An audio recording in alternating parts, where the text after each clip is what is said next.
Hey, what's up everybody? Saigan here with another episode of Levy University. We are here with Tempora. It's out. I unfortunately don't have my pack yet. Those of you living in the US are probably aware of the crazy weather that we've had this last week. Dallas was covered in ice. Dallas just happens to be where a big distributor is for many of the local game stores in town. So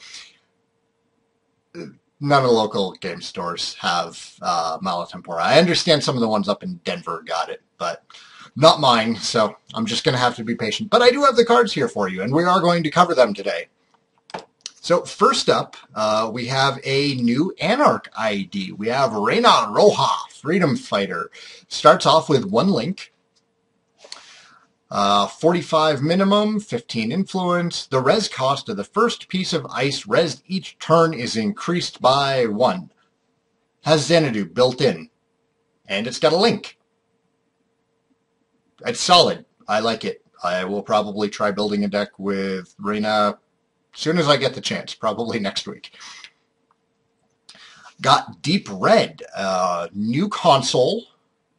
It's 1 influence point in Anarch faction. 2 credits, gives you 3 memory units, which is very efficient. Use the memory unit on Deep Red only for Kaisa programs. Kaisa are the chess piece programs. Whenever you install a Kaisa program, you may trigger its click ability without spending a click. This card is going to do so much stuff. I used Bishop for the first time. What's today? Thursday? Last night. I used it Wednesday night. Bishop is freaking amazing. Deep Red would make it just stupid. Which leads us into tonight. 2 credits, 1 memory. It's a program. It's an Icebreaker that is also an AI Kaisa. 2 credits, break a subroutine on Host Ice. You can spend a click to host Knight on a piece of ice not hosting a Kaisa. If it's already hosted, Knight can be hosted only on ice that is not installed directly before or after the current piece of ice hosting Knight. So it jumps around. It's got the same kind of similar limitation of Bishop, where you can't move it specifically around. This one's really cool because it's a 7-power AI Icebreaker for 2 credits. It is definitely a problem solver. Put it in there with Atman and Femme Fatale as far as what you use to get past troublesome ice. Also, it's only 2 influence points, so I can see it making its way into many decks, especially going to be at home in runner decks that are going to be using other Kaisas and Kaisa support like Deep Red. I think Knight is going to see a lot of play. Next, we have an event, double event. Double events require the use of 2 clicks to play them. 4 credits. It is Running Interference in Criminal Faction. 4 influence points. Make a run. During this run, the court must pay X credits as an additional cost to res each piece of ice, where X is the res cost of that ice. I am so sorry, HB, Big Ice. But all of your stuff now costs anywhere in the realm of 14 to 20 credits to res. Running Interference is going to double the res cost of ice for that run. It is crazy. There's a reason it's a double. There's a reason it costs 4 credits, and there's a reason it has 4 influence. Running Interference is really, really freaking cool. I wouldn't actually run... I definitely wouldn't run 3 in the deck. I would probably only run 1 personally, maybe 2 if I'm playing Criminal and I've got the slot for it. This is it's a tricky card. It's very specific to the metagame, and for it to be useful, it pretty much requires your opponent to have built up a nasty ice wall that is still yet unresed. Could have used it last night, though. Also in Criminal, we have a new program, Expert Schedule Analyzer, for 1 credit and 1 memory unit, 2 influence points. Click, make a run on HQ. If successful, instead of accessing cards, you may reveal all cards in HQ. I like it. It's information gathering, something that Criminal does very well, and now we finally have something that can check the hand. Also, at only 2 influence, it's fairly easily splashed into other decks. What I would really like to see, cards like this, Expert Schedule Analyzer, I would like to see it make its way into a Professor deck. I think that this is the kind of very flexible program that's metagame dependent that could also wind up in a Professor deck. And should you come across somebody who's got a lot of cards in hand, you can do an early run of Expert Schedule Analyzer, check out what's in there. It's good against Jin Techy, for instance. Check and see if they've got snares built up in their hand. I can see Expert Schedule Analyzer being very useful as a utility card. Not a game winner, but great for information gathering. Grifter, Criminal Resource, 1 influence point, 2 credits to play. When your turn ends, gain 1 credit if you made a successful run this turn, otherwise trash Grifter. Play it alongside Desperado and Gabriel. You're running almost every turn anyways. It's free credits. It's only 1 influence point. This will get play. It'll definitely get play.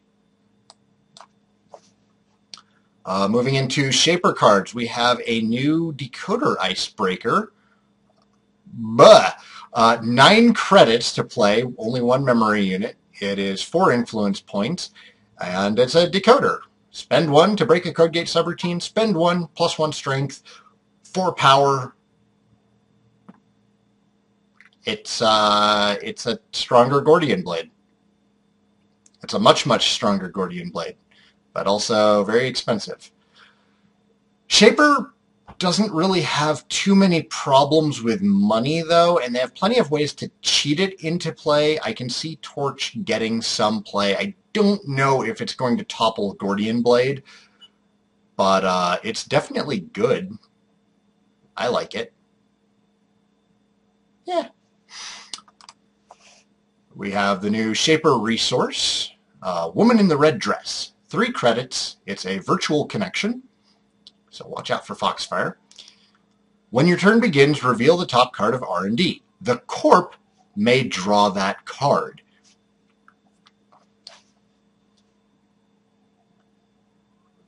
If it's an agenda, you know that they have an agenda in hand. If it's not an agenda, you'll either know whether or not you want to run R&D, depending on whether or not they put it back. If they put it back and it's something you want to trash, like Jackson Howard, I don't know why they wouldn't draw it, run R&D, get rid of it. If it's something that can't be trashed, and they put it back on top, you know to not spend any time running R&D. I like it. I think it's a swell card, very Shaper. It's the Shaper Expert Schedule Analyzer. It's information gathering. And that is 4 influence points. Probably will not see that outside of Shaper decks. For our final runner card in Mala Tempora, we have Raymond Flint, a neutral resource connection type. He's 2 credits to play. Whenever the Corp takes at least 1 bad publicity, access 1 card from HQ. You can trash him to expose a card. Holy crap, he's so good.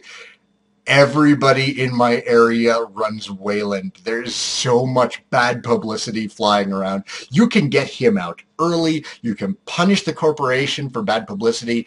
And should they decide to become hesitant in building their economy using bad publicity, you can still use him to expose a card. I love Raymond Flint. I think he's a fantastic card. The fact that he's neutral just makes him that much better. And on top of that, he's a freaking connection. You can hostage for him. Let's see. Moving into corporation cards, we've got a Hasbioroid asset by the name of Isabelle McGuire. She's a unique asset. 0 to res, 3 to trash, only 1 influence point, and for a click, you can add 1 of your installed cards to HQ. I think it's a decent utility card. And that's that. I don't have any particular problem with her. She's average. She will see play in the right decks, but I'd splash her into Jin Techy, actually. She could be a lot of fun in Jin Techy, moving stuff around.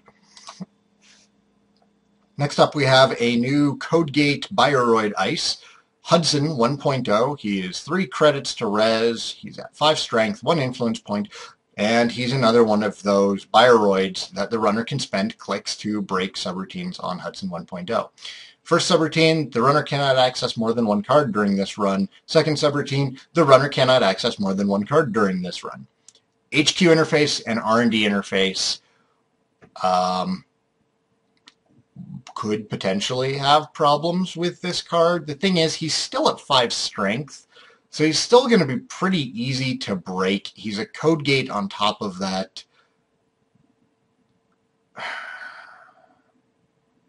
I don't see him getting a lot of play. Not in Constructed, anyways.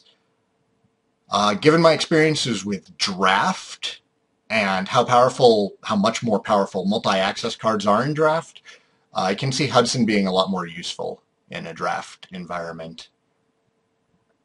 And even then, I give him a 2 out of 5. He's not the worst ice I've ever seen, but if somebody's got a use for him, please, by all means, share. Next up, we've got a Bioroid Operation, Accelerated Diagnostics for 1 credit, 1 influence point. Look at the top 3 cards of R&D. If any of those cards are operations, you may play them, paying their play cost, ignoring any additional costs. Trash the rest of the unplayed cards you looked at.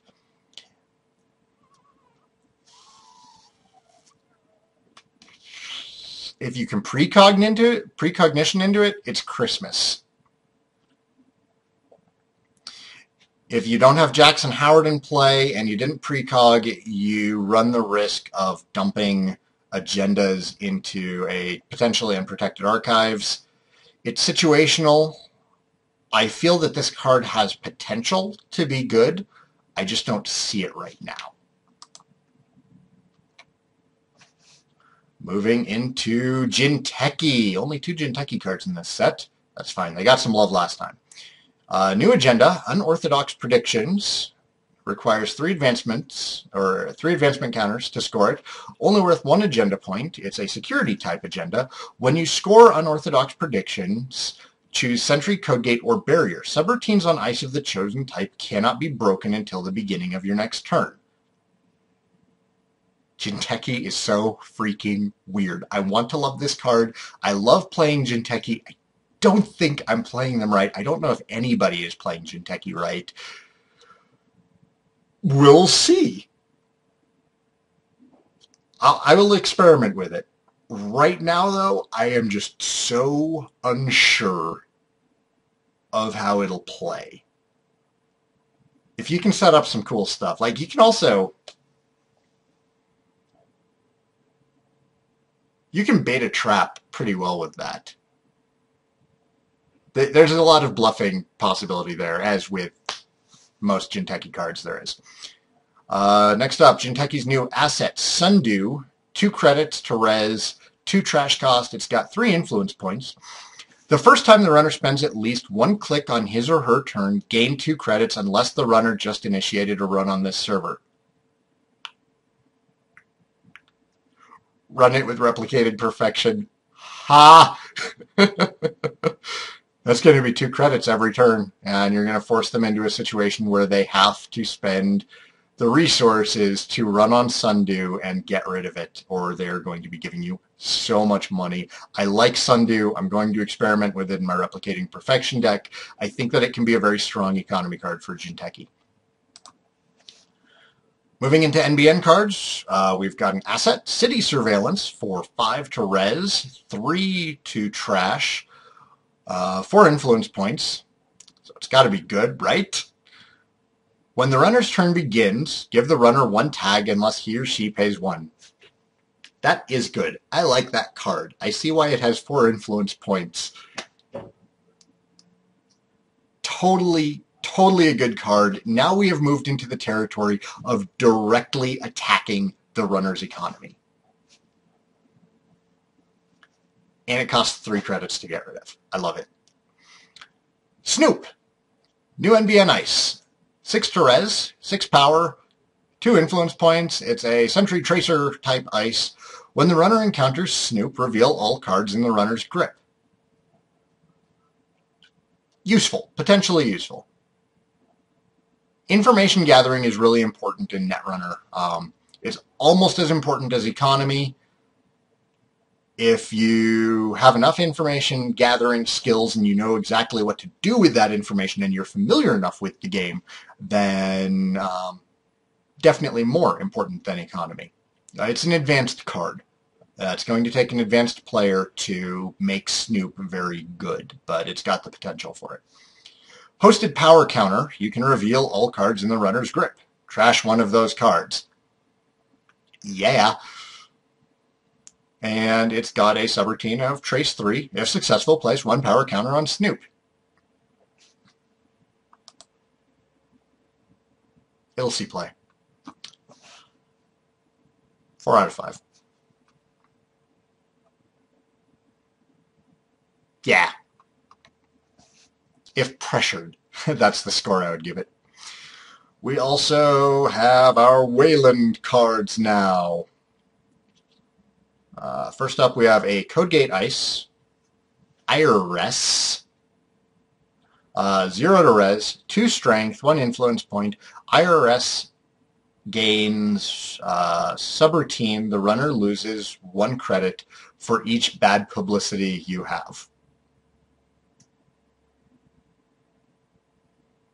That is so weird. I think it's a wonderful early game ice.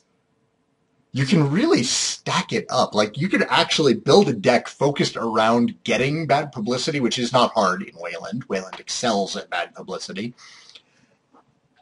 And it will actually start punishing the runner for the bad publicity that you have. And if you're going to have bad publicity, you might as well do something good with it, instead of just giving the runner free credits each turn.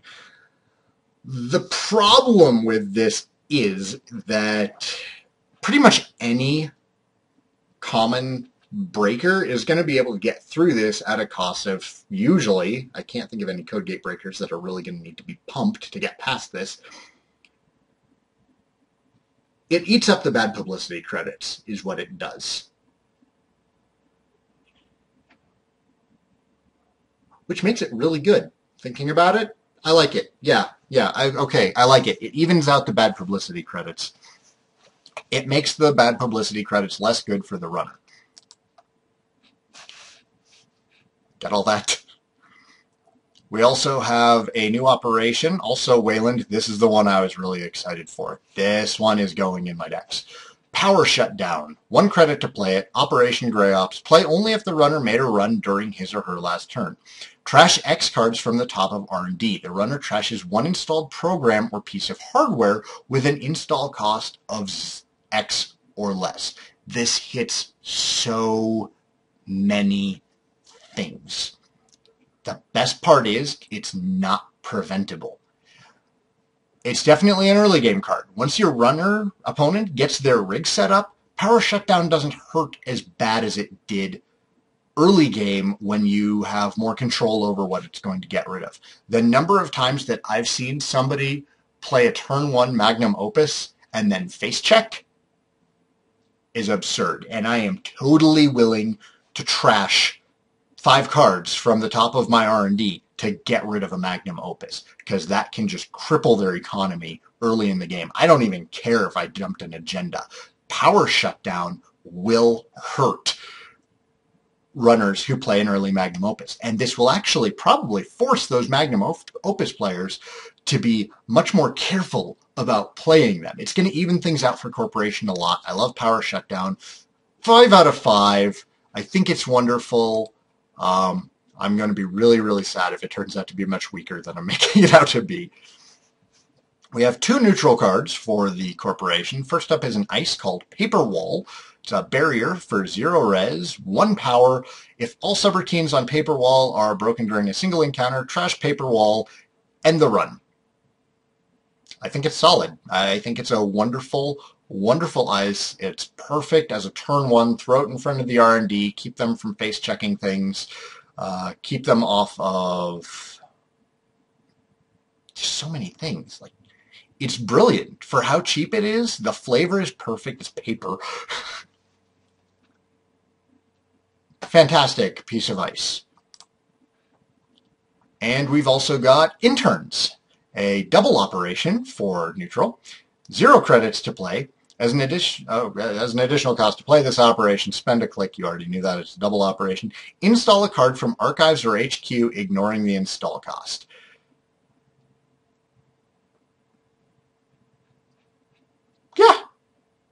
Yeah, absolutely.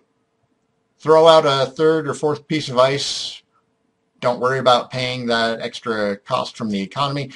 Building large ice walls gets expensive, and Interns will work good in ice-heavy decks.